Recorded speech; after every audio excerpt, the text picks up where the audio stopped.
So I grew up in northwest New Mexico, 7,000 feet elevation. We got a lot of snow in the winter. So school would never be canceled unless there was 6 inches packed on the road. And that meant that snowplows hadn't been able to get out fast enough to keep it clear. But usually we hardly ever got out of school. They would just delay by 2 hours because that would give enough time and get it plowed, and the sun would get strong enough it would melt what was on the road, even though there might be feet on the sides. So whenever we got a snow day, we really enjoyed it. And which meant somehow, despite the roads being bad, I lived 20-something miles out of town that we rode the bus to go to school. But it was only 8 miles up to the place where everybody in the area went tubing. So if you had the chance, then you took those big old tractor inner tubes and you hauled them up the mountain and you drug them up, and then you got as many people as you could on one. You went sliding down. Lots of fun. Or stand along the split rail fence and the snow several feet deep behind you and just poof. Or where it would drift in the ditches. As our house, my dad taught for the Bureau of Indian Affairs. It was a boarding high school. And he taught science and agriculture there. And so the ditch there was an empty field between our house and the football field. And there was a big ditch that served to divert water from running downhill into the field. It carried it around. Well, that ditch made a great place where the drifts and so it would look level when the snow was really deep. And you could just get down in there. Of course, you had to put bread sacks over your socks before you put your shoes on and all that kind of thing. Lots of fun memories. Anybody have got some of those fun memories? This means yes, this means no. They've already, let's try, maybe it's a reverse. If we turn the lights off, they'll wake up. What are some of those memories?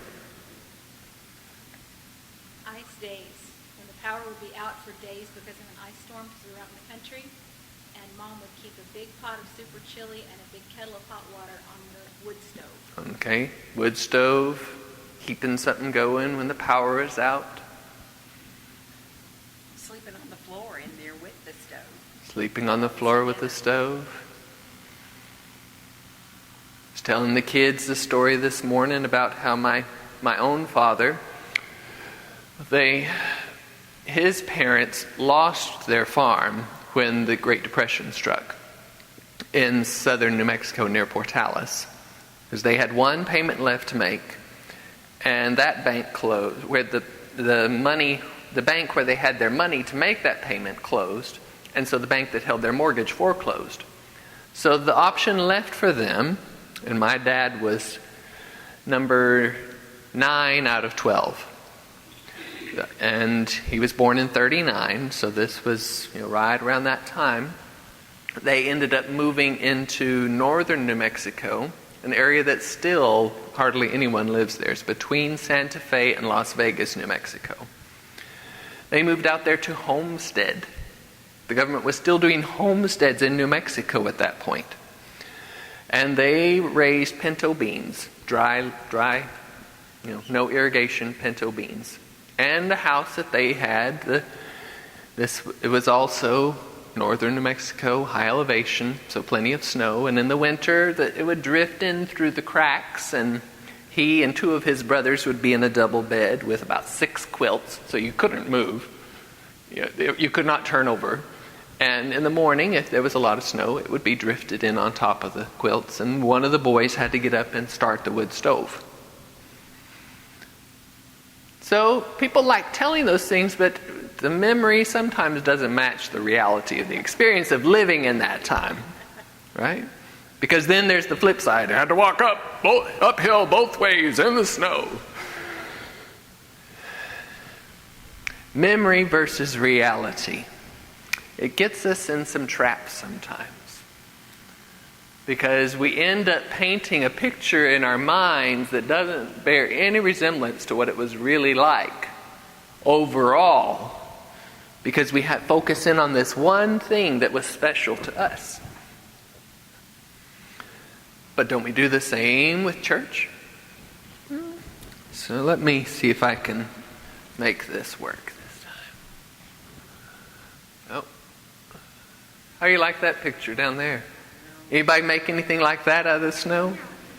I remember one time we built igloo because the north side of our house, we would take 5-gallon buckets and pack the snow into them, run a little water over it, then flip it out and make those the wall of our fort. And if we did that on the north side right up close to the house, it would last all the way to the end of May, the remnants of it, because the sun wouldn't shine there. But we never did anything quite like that. But we do the same thing with church.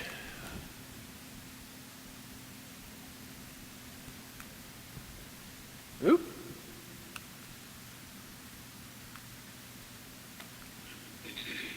One click. One click. The picture everybody has of success. Woo.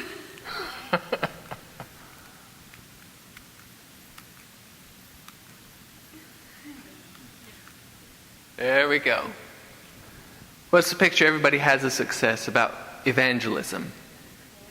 Billy Graham, where you get tens of thousands of people to come to one place and one man who can say just the right words, and you've got thousands of people that come to Christ. That's our picture of success for evangelism, right? We think only in terms of the really big, spectacular, the once in a generation kind of thing. And that way it excuses us.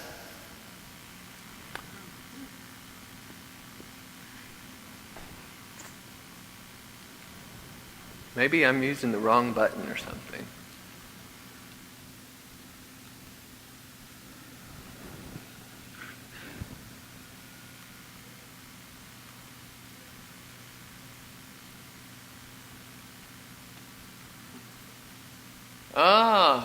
Children's programs.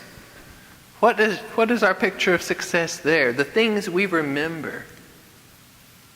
Anybody have memories of a big VBS? I remember one of the big prizes in one of our VBSs was a watermelon. Somebody got to get a big watermelon. And if you got to go up there because you brought the most friends, ooh, that was a big thing. You got those little pins with the clip metal or different children's activities. Or maybe youth groups. Well, I don't know what the order is taking place here between me and this computer. Don, would you mind just clicking for me, please? 1 click, 2. 3 clicks, 4. I'll turn this off. One more. The youth group. Everybody has to have matching shirts or it's not a real youth group, right? And they've got to have at least a certain number of kids. You don't have that critical mass, it's not a successful youth group. And everybody's got to like each other, and none of these squabbles about boyfriend, girlfriend stuff. And we've got a certain picture of what a successful youth group is. And everybody's got memories of, that special time. Or when we were at this church and it was like this. And so nothing else can compare. Okay, let's try the next one. Different people have different pictures of what a successful building program looks like, right? So you might have it where it's just this sea of pews and all the lights and different things. And different traditions, then you might see like this next picture.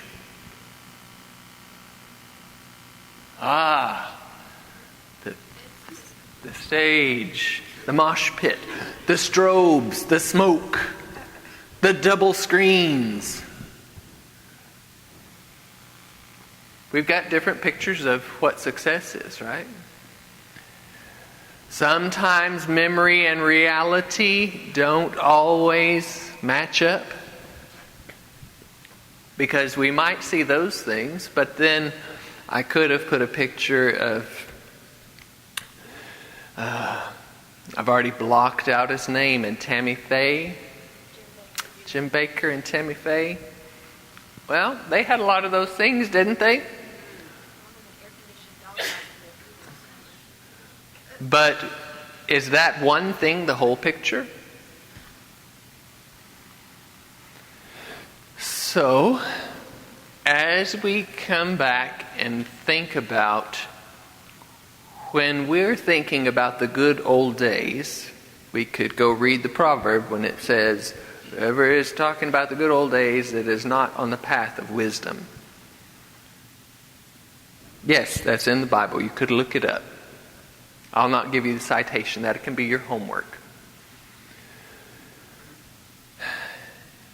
Yet there are special memories. There are things we learn from our past, and we learn from other people's past, and we get ideas from other people. All that is well and good. But if we try to live there, then we are not moving forward into the time and place God has for us right now. And so we get to the prophet Haggai. Everybody knows about Haggai, right? It's one of those at the very end you're like, where does this one come? Isaiah, yeah, we remember him. Isaiah, Jeremiah, Lamentations, who was he? Oh, wait. Daniel, Ezekiel, Daniel, Hosea. Yeah, we talked about that guy. Ooh, messed up. Hosea, Joel. Isn't he that cute little kid we know? Amos, Obadiah, or is it Hezekiah? One of those books. Cleanliness next to godliness is in that book, right? Jonah, okay, another fish story. Micah, Nahum, Habakkuk, that little short one we talked about. Zephaniah. How would you like to name your son that? Zephaniah? Zephaniah, Haggai, Zechariah, Malachi. It's the third from the end. Little bitty book. And the prophet Haggai is kind of strange among the prophets. Based on what we have seen so far in just this year, we're coming to the end of 2013, and we've looked at a bunch of different prophets, haven't we? We spent several weeks in Isaiah. We've talked about Jonah. We've talked about Hosea. We've looked at several prophets, and they seem kind of a gloomy bunch to me. Gloom, doom, destruction is coming. You people are so... Didn't that seem like the message of the prophets overall? And any of them really have a big success story? Name one of those prophets that just got a huge church started. Had his own TV program.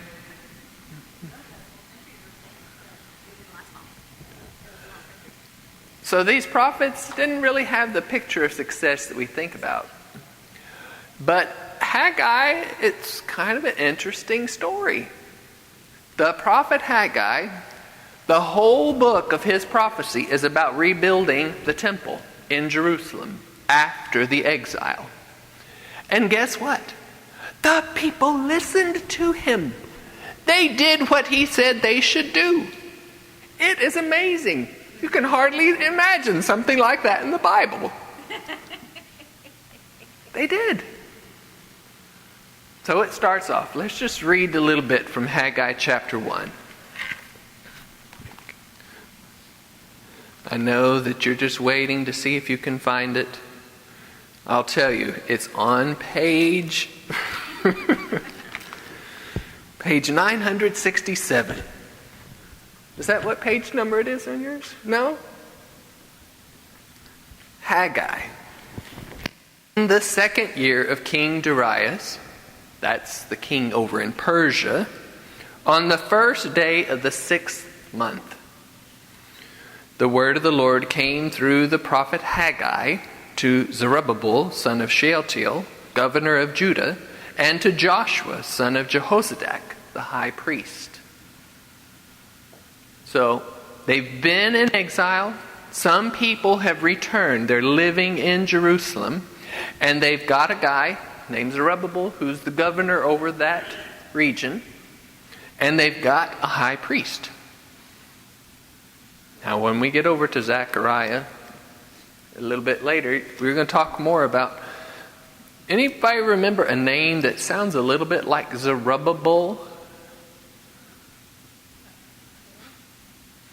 All the way back in the book of Judges, this guy named Gideon, they said, well, since he tore down Baal's altar, we'll name him Jerubbaal. Let Baal fight him. Let him contend with Baal. They're not identical, but there's a good bit of similarities here between Zerubbabel and Jerubbaal. Where was Babylon? Let him contend with.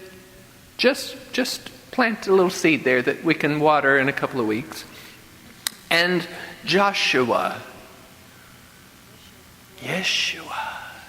Jesus. High priest.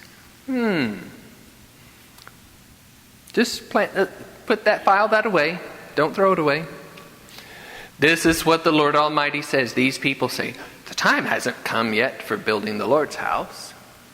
We've got to take care of this other stuff. Rome wasn't built in a day. We've got to get our houses taken care of first.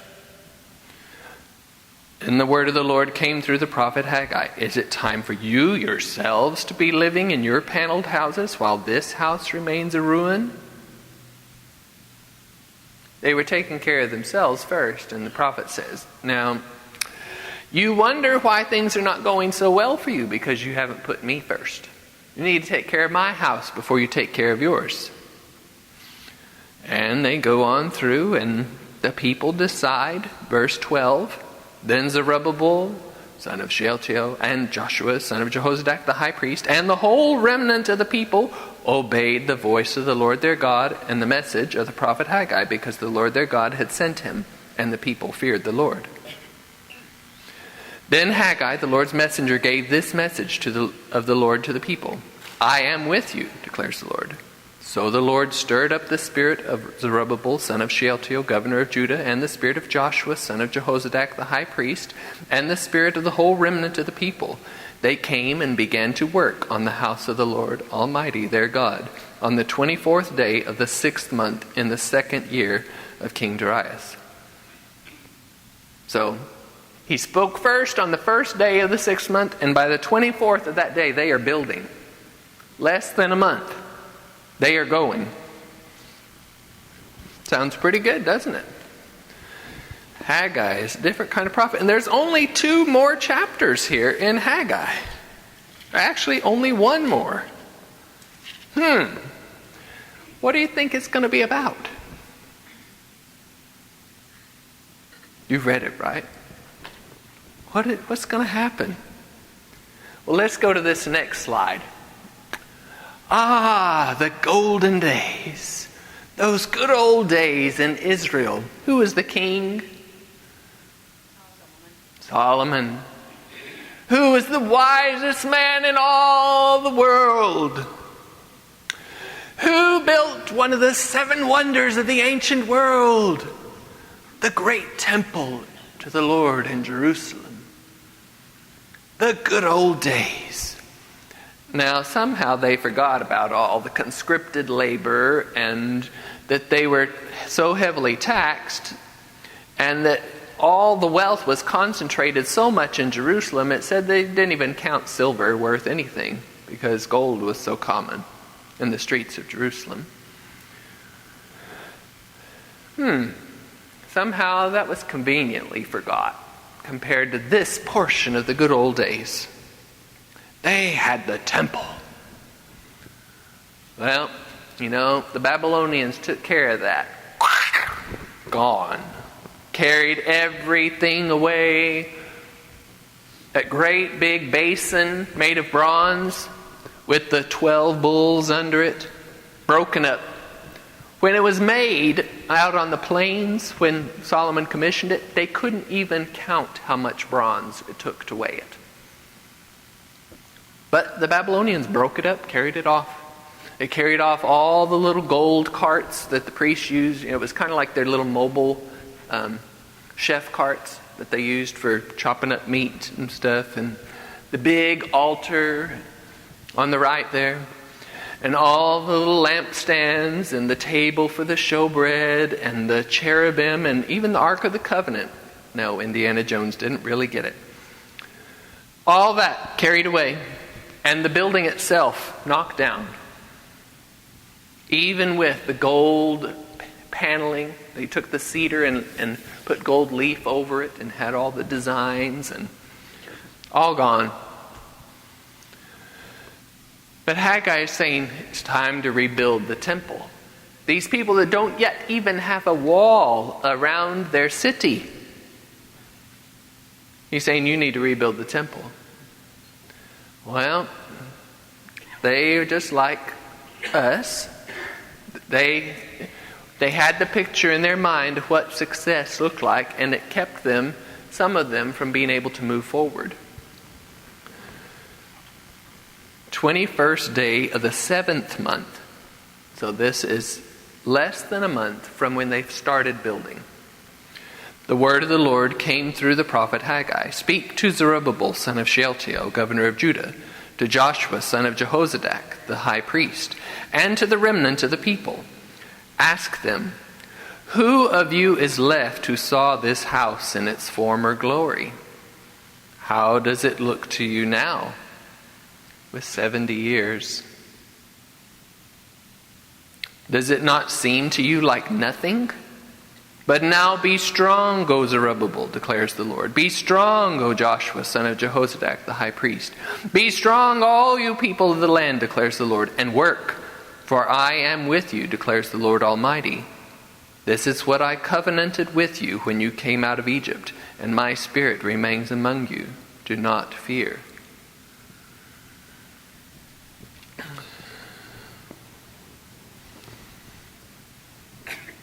How does anything good get started?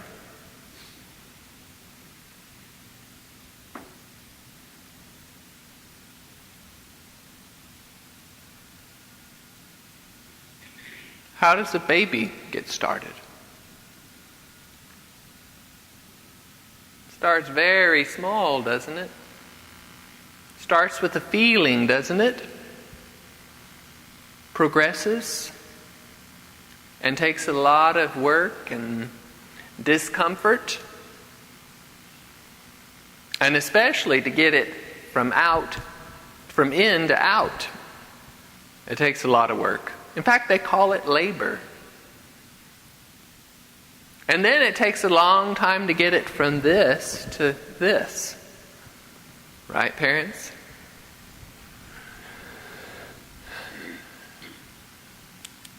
What are you thinking?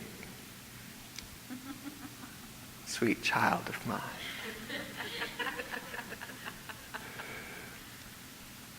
Anything good has to start somewhere.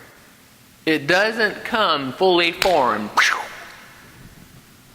It has to start small, and it has to be nurtured. It has to be brought along. It has to be grown. A lot of TLC going into it. The biggest tree starts out with a small seed. What was that parable Jesus said? The kingdom of heaven is like a mustard seed. It's planted. It's the smallest of seeds. When it's grown, even the birds nest in it. The kingdom of heaven is like a woman took this thing of dough and put the yeast in it until it permeated. These small things that somehow have great power. Let's go to this last slide here. So we've looked here in Haggai 2. Let's look over in Zechariah, because Zechariah and Haggai were prophets at the same time. They were prophesying about the same thing, but Zechariah goes a lot more, and there's a lot of other things mentioned in Zechariah that you're like, I'm not sure what that's about. We'll talk about some of them. I think Zechariah and Ezekiel must have gone to the same elementary school or something. But chapter 4, verse 6. God has shown Zechariah a vision, and he's not sure what it means. And in the middle of explaining this vision, he says, "This is the word of the Lord to Zerubbabel, not by might nor by power, but by my Spirit, says the Lord Almighty. What are you, O mighty mountain? Before Zerubbabel you will become level ground. Then he will bring out the capstone to shouts of, God bless it! God bless it! Then the word of the Lord came to me. The hands of Zerubbabel have laid the foundation of this temple. His hands will also complete it. Then you will know that the Lord Almighty has sent me to you. Who despises the day of small things? Men will rejoice when they see the plumb line in the hands of Zerubbabel." You know, the plumb line is the thing you use for determining straight up and down. A building tool. Joe can tell a lot more about it than I can. Right? So we've got this little picture here. Don't despise the day of small things. Then let's go over to Ezra chapter 2.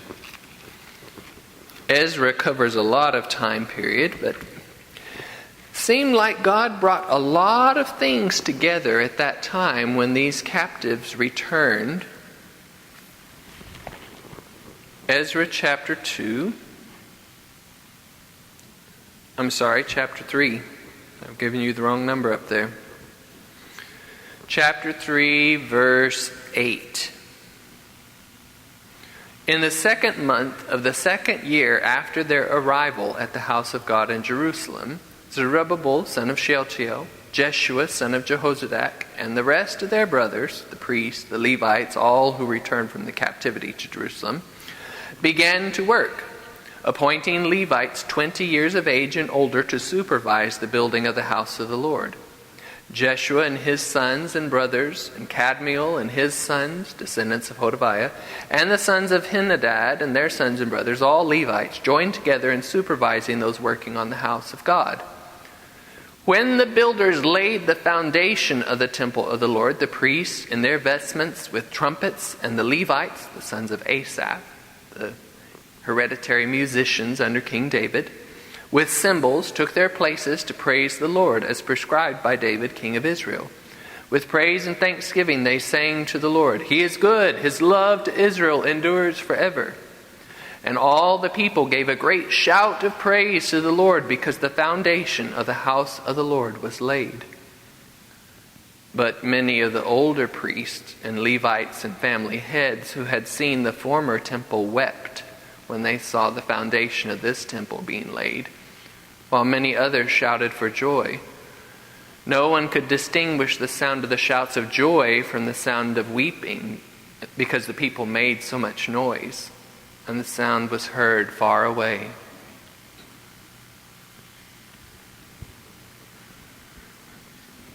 In 2011, a lot of houses burned, right? A lot of people dear to us whose houses were lost, and they ended up moving away. How would you feel if you had a house that was 4 bedrooms, 3.5 baths, study, breakfast and dining, 2 living rooms, and then the fire came and gone? Well, now you get to rebuild, but you're only going to get to build a 2-bedroom, 1-bath with an eat-in kitchen. Would you be happy?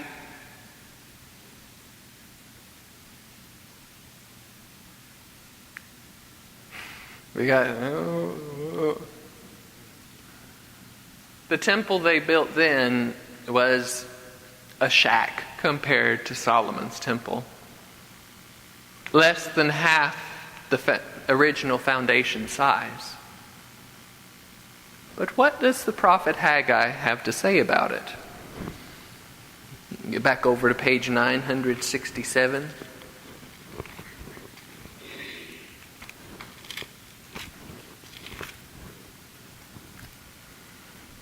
Does it not seem to you like nothing but be strong?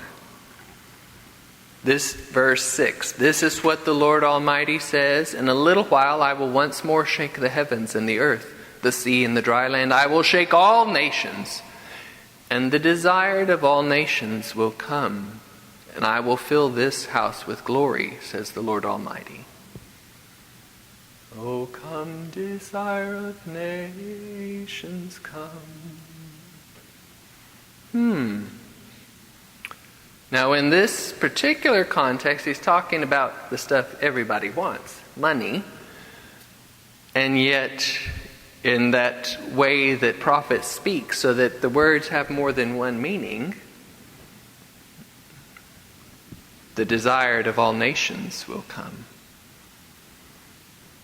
The glory of this present house will be greater than the glory of the former house, says the Lord Almighty. And in this place I will grant peace.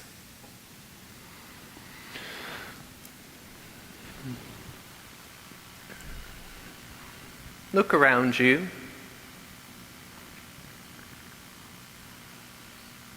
Is this a small beginning? Is this the picture of success that most people have of what church is supposed to be?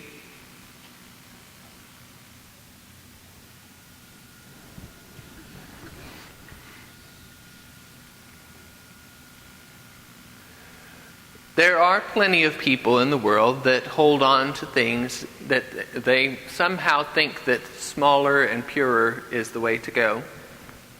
No, not necessarily. Sometimes that's just hiding out in mediocrity.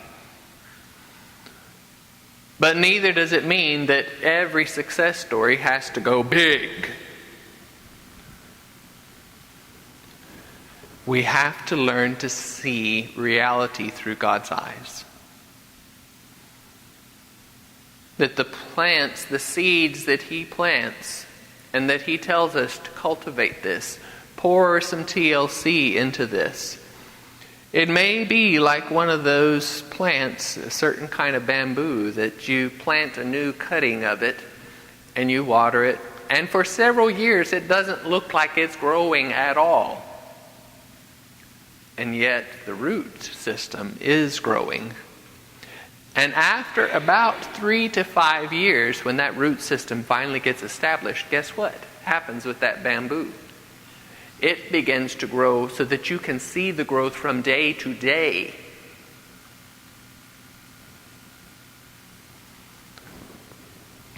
Everything grows in its own time.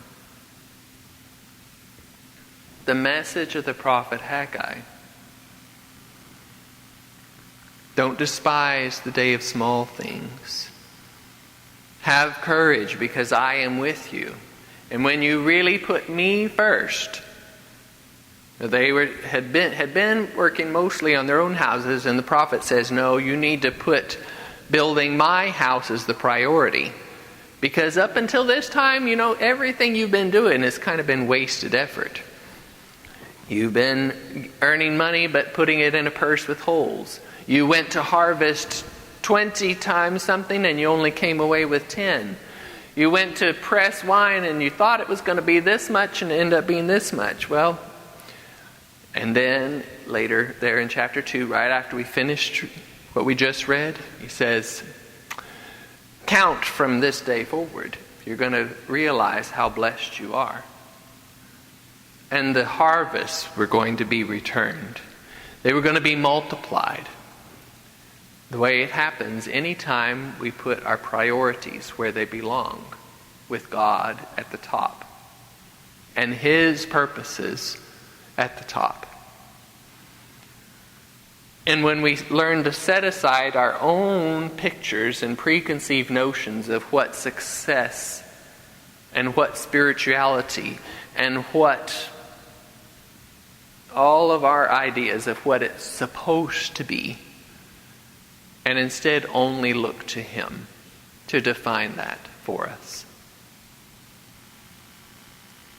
This is the message of the prophet Haggai, and this is the challenge for us.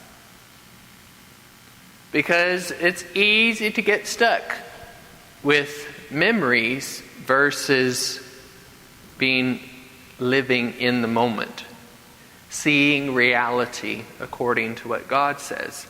Not according to how the world defines it, because that's all the voices coming at us from every direction, but learning to see the way God sees. And learning to live in gratitude in that moment.